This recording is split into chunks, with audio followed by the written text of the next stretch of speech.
আমরা এই মনুষ্য দেহ লাভ করেছি, মানে এই মনুষ্য দেহকে আর পশুত্বে যেন পরিণত করতে না হয়, এই মনুষ্য দেহকে যেন দেবত্বে উন্নতি করা যায়, এই চেষ্টা লাভ করাই দরকার। এই সারাদিন নিজের শরীর চর্চা করার জন্য, খাওয়া দাওয়া বস্ত্রের জন্য, রোজগার করার জন্য ছুটে বেড়ানো, রাত্রে এসে ঘুমানো, বাচ্চা জন্ম দেওয়া, বাচ্চাকে মানুষ করা, এগুলো কোনো বীরত্বের কাজ?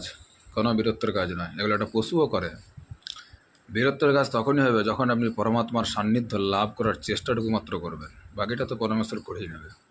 তাই মনুষ্য দেহ লাভ করে পশুতে পরিণত হয়ে কোনো লাভ নেই। মনুষ্য দেহ লাভ করে দেবত্বে উন্নত হবার চেষ্টা করাই মানুষ, নাহলে তো পশুর সমান।